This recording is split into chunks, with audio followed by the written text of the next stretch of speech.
پر ٹوٹ پڑتا ہے اور قندیل بلوچ کی آواز بلند ہوتی ہے تو کبھی یہ ظلم تیزاب کی صورت میں معصوم و پاکیزہ چہرے کو جلا دیتا ہے، تو کہیں یہ ظلم نور مقدم کی زندگی کو نوچتا ہوا ضمیر جعفری کی شکل اختیار کرتا ہے، تو کہیں زینب کی زندگی چھین کر انسانیت کے تصور پر گہری ضرب لگا دیتا ہے۔ یہی نہیں صدر علی وقار، میں بات کروں گا بنت حوا کے اوپر ہونے والے ظلم کی کہ وہ بنت حوا ہی تھی جس کو دہیج کے نام کے اوپر جلا دیا گیا، وہ بنت حوا ہی تھی جس کو سر بازار کھیل تماشے کے نام پر رقص کروایا گیا۔ صدر الوقار، بنت حوا وہ جس کو نفسانی تسکین کے اوپر اغوا کیا اور نام اس کو یہی دیا۔ صدر الوقار، جب میں یہ منظر دیکھتا ہوں تو میرا دل کھولتا ہے، میں اپنے آپ کو انسانیت کا علم بردار کہنے سے گھبراتا ہوں، میں اپنے ارد گرد خون آلودہ ہاتھ لیے مطمئن چہروں کو دیکھ کر چلاتا ہوں، مگر میری آواز نکار کھانے کی نظر ہو جاتی ہے۔ صدر علی وقار، بنت حوا وہ جس کے وجود سے عالم کے پھول مہکے، بنت حوا وہ جس نے عالم کی ذات کو مکمل کیا، مگر جب خود کو حقائق کی سرزمین پر پاتی ہے تو اپنی حیثیت بے مول پاتی ہے۔ صدر علی وقار، وقت بدلتا گیا مگر بنت حوا کے حالات نہ بدلے، تو میں آج یہ بات کہوں گا اور مجھے کہنے دیجیے گا کہ قدر اب تک تیری زمانے نے جانی ہی نہیں، تجھ میں شعلے بھی ہیں بس اشک فشانی ہی نہیں، تیری ہستی بھی ہے ایک چیز جوانی ہی نہیں۔ بہت بہت شکریہ۔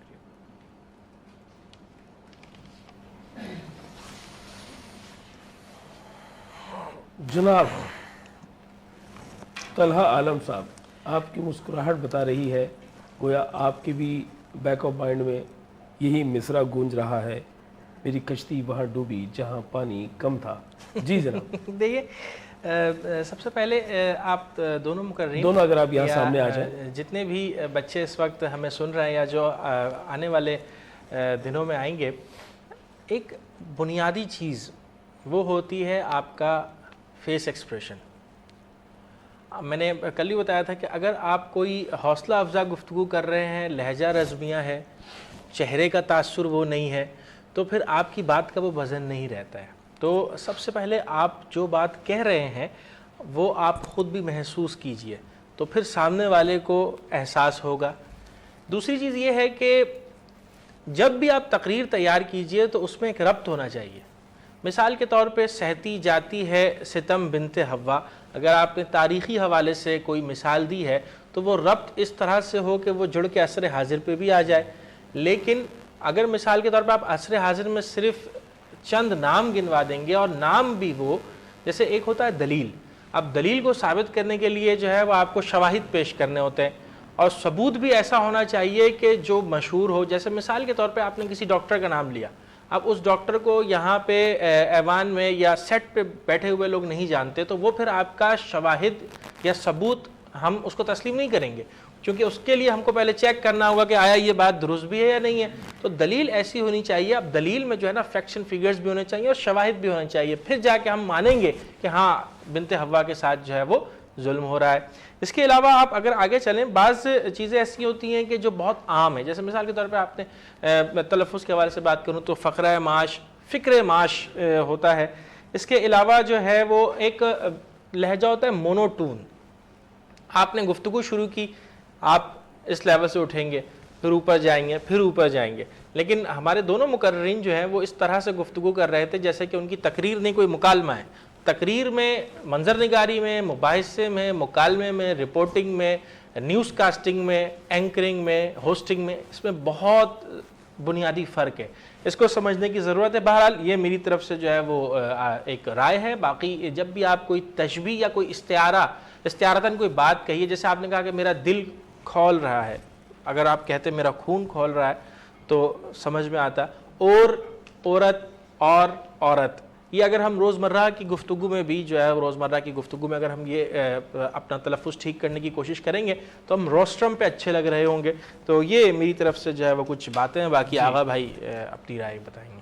جی بالکل صحیح ہے جی. پہلی مقررہ آپ بھی اور دوسرے مقررہ آپ بھی عین ہو بہو. میرے پاس چونکہ ٹائمر چل رہا تھا 2 منٹ گزرے ہیں اور گھوڑے کی لگام آپ کے ہاتھ سے گئی ہے, نیچے سے رکابیں نکلی ہیں, گھوڑا جو ہے وہ آپ سے بے قابو ہوا ہے, کبھی آپ نیچے گرنے کو, کبھی گھوڑا آپ کو گرانے کو, اور بہرحال آپ اپنے آپ کو بچانے کی کوشش کرتے رہے, لیکن وہ واضح ہو گیا کہ آپ سے جو ہے وہ بے ربط ہو رہی ہیں چیزیں, بے قابو ہو رہی ہیں.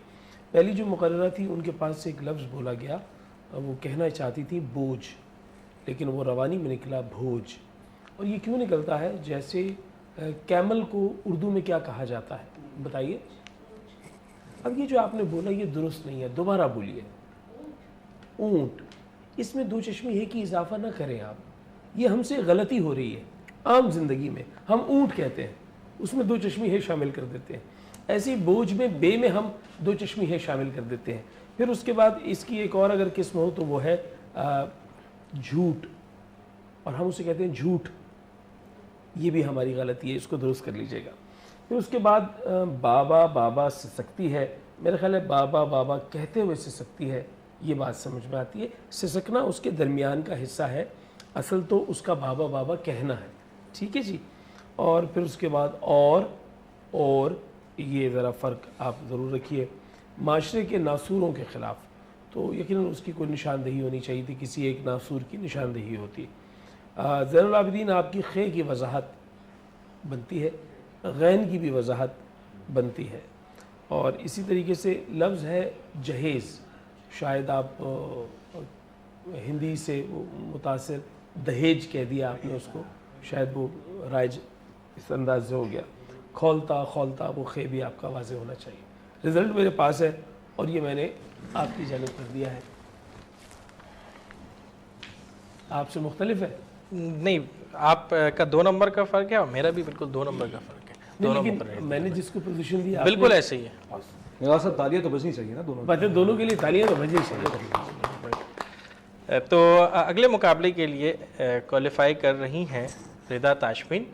آپ نے 33.5 نمبر لیے ہیں اور آپ اگلے راؤنڈ کے لیے کوالیفائی. تھینک یو جی, تھینک یو ویری مچ. اور اب ہم چاہیں گے اسی موقع پہ آپ کا شکریہ ادا کریں, اور میں چاہوں گا 2 شعر آپ کی جانب سے جو ہے وہ نعت رسول مقبول صلی اللہ علیہ وآلہ وسلم کے بارگاہ رسالت میں پیش کیے جائیں گے. اور یہ وہ ایک عنوان ہے جس کے ساتھ ہی ہم جو ہے وہ اپنے عشق کی اظہاریے کا بھی ذریعہ بنتے ہیں, اور ساتھ ہی ساتھ اس مرحلے میں داخل ہوتے ہیں جہاں انتہائی سحر بھی قریب ہے. جی بسم اللہ. جی بسم اللہ. میں تو پنجتنے کا غلام ہوں, میں تو پنجتنے کا غلام ہوں. میں مرید خیر الانام ہوں, میں غلام ابن غلام ہوں. میں تو پنجتنے کا غلام ہوں. مجھے عشق ہے تو خدا سے ہے, مجھے عشق ہے تو رسول سے, یہ کرم ہے سارا بطول کا میرے منہ سے آئے. میں ایک صدا جو میں نام لوں تیرا جھوم کے, میں تو پنجتنے کا غلام ہوں, میں تو پنجتنے کا غلام ہوں. ہوا کیسے تنی سے وہ سر جدا,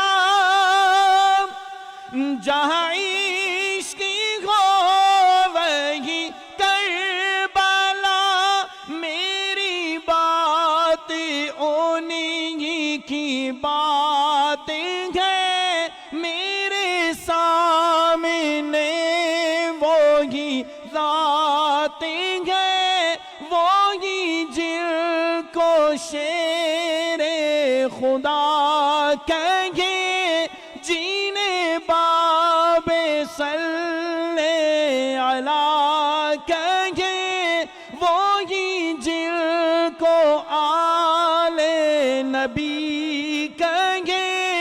وہی جن کو ذات علی کہے وہی پختہ ہے میں تو خام ہوں میں تو پنجے تنے کا غلام ہوں میں تو پنجے تنے کا غلام ہوں میں غلام ابن غلام ہوں میں تو پنجے تنے کا غلام ہوں.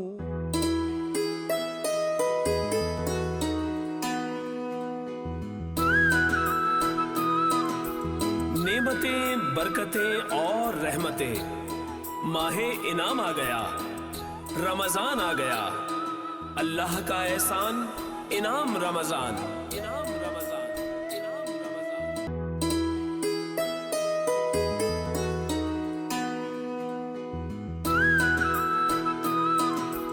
نعمتیں برکتیں اور رحمتیں ماہ انعام آ گیا رمضان آ گیا اللہ کا احسان انعام رمضان انعام رمضان انعام رمضان. مجھے خطا کار سا انسان مدینے میں رہے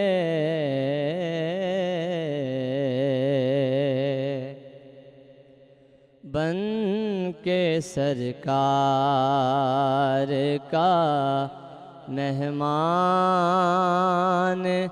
مدینے میں رہے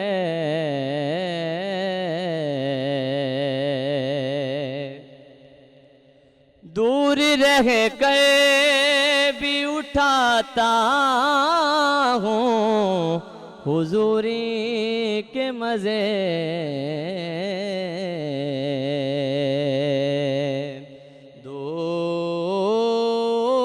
دور رہ کر بھی اٹھاتا ہوں حضوری کے مزے میں آہاں ہوں اور میری جان مدینے میں رہے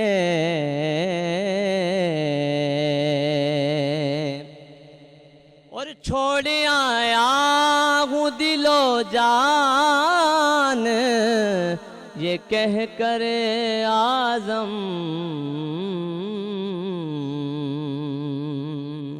چھوڑ آیا ہوں دل و جان یہ کہہ کر اعظم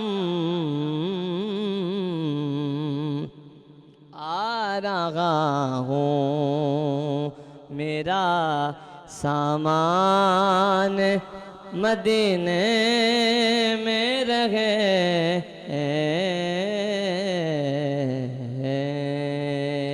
ماشاءاللہ عدنان بھائی آپ کی جانب سے ہدیہ نعت بارگاہ رسالت مآب صلی اللہ علیہ وآلہ وسلم میں پیش کیا گیا اور ہمارے ساتھ مفتی زاہد اسلم صاحب آپ موجود ہوئے ہیں. آپ کا بہت بہت شکریہ ایک مرتبہ پھر. اور موضوع ہے ہمارا حق و باطل میں فرق. یہ تمیز کیسے آئے گی, یہ فرق کیسے واضح ہوگا؟ مفتی عابد رضوی صاحب پیمانہ ہم خود بنائیں گے یا اللہ اور اللہ کے رسول کا پیمانہ جو ہے وہ ہمارے سامنے واضح ہوگا کہ حق و باطل کی تمیز کیسے کرنی ہے؟ کچھ اجتہادی معاملات بھی ہیں, نئے مسائل بھی آپ کے سامنے آتے ہیں جس کا واضح طور پر اس طریقے سے قرآن و سنہ میں اشارہ نہیں ملتا, تو اس میں کہاں ہم نے جو ہے وہ کھڑے ہونا ہے اور اس کے لیے ایک مسلمہ اصول کیا ہوگا؟ نحمدہ ونصلی ونسلم علی رسولہ الکریم اما بعد فاعوذ باللہ من الشیطان الرجیم بسم اللہ الرحمن الرحیم قال اللہ تعالی فی القرآن المجید والفرقان الحمید صراط الذین انعمت علیہم غیر المغضوب علیہم ولا الضالین آمین. حق و باطل کے حوالے سے جس موضوع کا آپ نے انتخاب کیا ہے, حق اور باطل اصلاً تو ایک ذی شعور انسان ان میں خود تمیز کر سکے گا، یعنی وہ بات جو امر واقع کے مطابق ہو وہ حق ہے، جو امر واقع کے خلاف ہو وہ باطل۔ اتنی بات تو کم از کم ذی شعور میں ہے کہ وہ اپنی عقل کا استعمال کر کے دیکھے کہ کیا حق اور کیا باطل ہے۔ اس کے بعد پھر حق و باطل کا ایک پیمانہ وہ ہے جو اللہ اور اس کے رسول صلی اللہ علیہ وسلم نے قرآن و سنت کی صورت میں ہمیں عطا فرمایا ہے، اور جس پر جمع رہنے کو ہمارے ایمان کی بنیادی ضروریات میں سے قرار دے دیا گیا ہے۔ سورۃ العصر قرآن پاک کی سورہ مبارکہ ہے، والعصر ان الانسان لفی خسر الا الذین آمنوا وعملوا الصالحات وتواصوا بالحق وتواصوا بالصبر۔ جو چار چیزیں ہمارے ایمان میں، ہمارے اسلام کے اندر بنیادی حیثیت رکھتی ہیں، ایمان، عمل صالح، حق کی پہچان، حق کے ساتھ کھڑے رہنا اور صبر کی وصیت۔ اچھا، آپ نے ایک سوال یہ کیا تھا کہ فروعی مسائل جو بعد کے آ جاتے ہیں ان میں کیا کیا جائے گا، تو یہ نبی آخر الزمان صلی اللہ علیہ وسلم جو دین لے کر تشریف لائے، یہ وہ دین ہے جس سے صبح قیامت تک باقی رہنا ہے۔ اب نہ کوئی نئی وحی آنی ہے، نہ کوئی نیا نبی آنا ہے۔ اس دین کے لیے اللہ رب العزت نے ایسے کتاب کو نازل فرمایا ہے کہ جو صبح قیامت تک کے تمام مسائل کا حل ہے، اور اس کے لیے باقاعدہ ایک منظم نظام قائم ہے۔ میں سمجھتا ہوں کہ اس آیہ مبارکہ کی روشنی میں ہم اسے بخوبی سمجھ سکتے ہیں کہ صراط الذین انعمت علیہم، کچھ خاص لوگوں کو قرآن پاک نے مختص کیا کہ یہ وہ لوگ ہیں جن کے طریقے پر چل کر تم صراط مستقیم تک پہنچو گے۔ پھر علماء اسلام نے ہر زمانے کے اندر ہر مسئلے کا قرآن و سنت کی روشنی میں حل نکالا ہے، یہ ایک نظام بنا ہوا ہے۔ وہ نئے مسائل جن کا حکم موجود نہیں ہے، کسی نہ کسی صورت میں دلالت النص، اشارت النص کے حوالے سے ان کا ایک حل نکال کر جو ہے وہ امت کے سامنے رکھ دیا گیا ہے۔ ہماری اس امت کے اندر کبھی کسی کو یہ مسئلہ درپیش نہیں آیا کہ ہمارا مسئلہ ہے اور دین اسلام نے ہمیں اس کا حل نہیں دیا، تو یہ چیز بالکل اپنی جگہ پر واضح ہونا۔ اچھا، مجھے یہ بھی ذرا واضح کر دیجیے گا مفتی صاحب کہ یہ حق و باطل کے جو فرق ہے، یہ اگر ہم نے نہ کیا تو اس پہ باز پرس کیا ہے؟ حق و باطل میں اگر ہم نے فرق نہ کیا تو باز پرس کیا؟ اصل میں یہ حق و باطل کا موضوع ایک بڑا وسیع ہے، ہم اسے کس تناظر میں دیکھ رہے ہیں؟ دیکھیں، بنیادی طور پر ایک معاشرے میں زیادتی ہو رہی ہے، دو ایسے جو ہے وہ گروپس ہیں، ایک گروپ ایک دوسرے گروپ کے ساتھ زیادتی کر رہا ہے، اور ہم حق و باطل کا فرق بھی سمجھ رہے ہیں، لیکن ہم خود خاموش ہیں۔ ہم کہہ رہے ہیں کہ ہم اس کے اندر جو ہے نا وہ پارٹی نہیں بنتے، ہم ایک طرف ہو کے بیٹھ جاتے ہیں۔ تو کیا شرع ہم سے تقاضا کرتی ہے کہ ہمیں حق کا ساتھ دینا چاہیے؟ اسلامیہ کا ایک بنیادی اصول یہ ہے کہ آپ حق کو حق اور باطل کو باطل کہیں۔ کنتم خیر امۃ اخرجت للناس تأمرون بالمعروف وتنہون عن المنکر۔ جی، آپ بلائی کا حکم دیں گے، حق کو حق کہیں گے اور برائی سے روکیں گے، باطل کو باطل کہیں گے۔ اسی طرح ایک مقام پر فرمایا تعاونوا علی البر والتقوی ولا تعاونوا علی الاثم والعدوان۔ اگر حق خیر و بلائی کی بات ہے تو آپ پر لازم ہے کہ آپ معاونت کریں، اس میں کھڑے ہوں اس کے ساتھ، جی، اور اگر وہ کوئی گناہ اور ناحق کی بات ہے تو آپ اس میں معاونت نہیں کر سکتے۔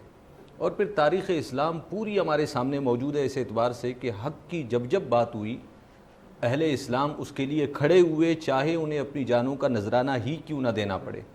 جب بھی ضمیر کا سودا ہو دوستو تو ڈٹے رہو حسین کے انکار کی طرح۔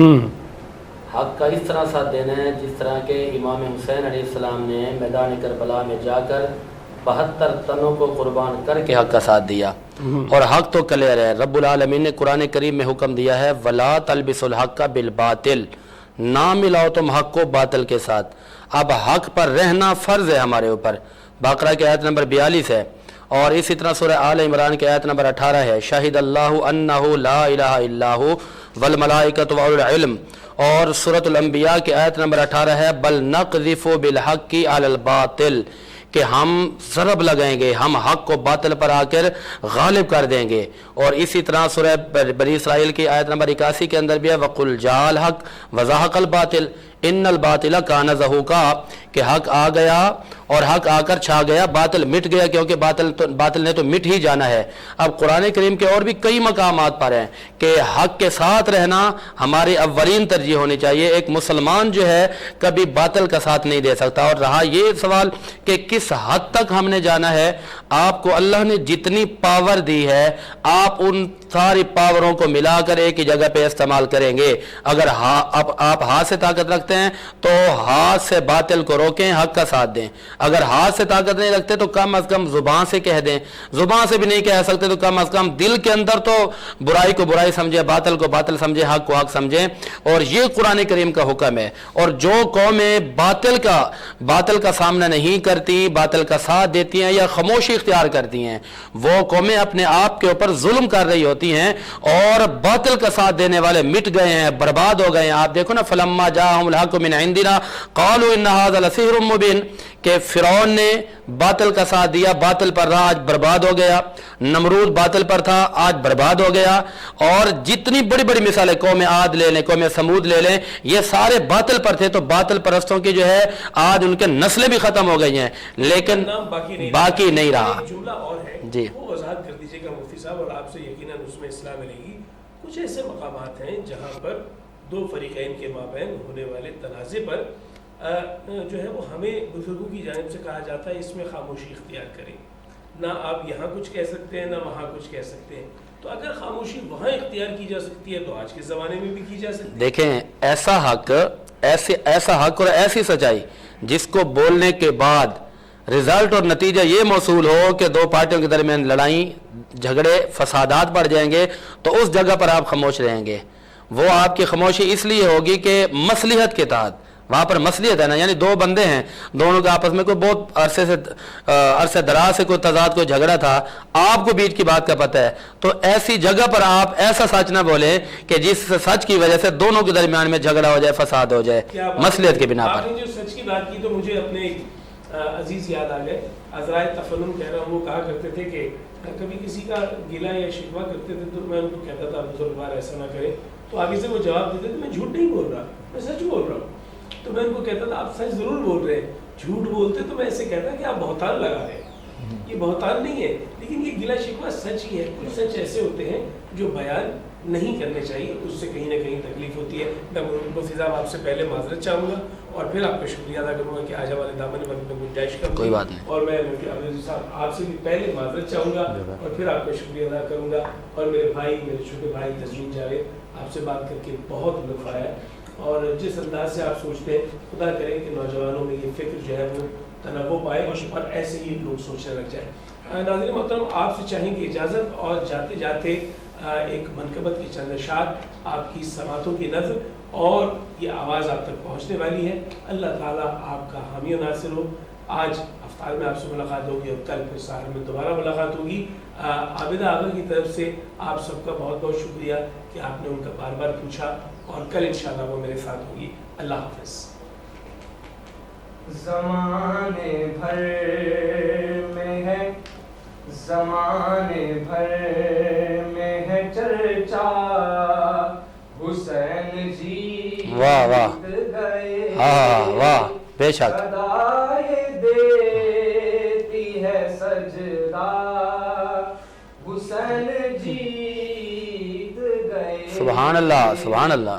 جہاں بھی چاہو مصلا بچھا کے پڑھ لو نماز, کہ اب نہیں کوئی خطرہ, حسین جیت گئے. صدائے دیتی ہے سجدہ, حسین جیت گئے. اور سنا کی نوک پہ بولے تو مصطفیٰ نے کہا, لو دیکھو فاطمہ زہرا, حسین جیت گئے.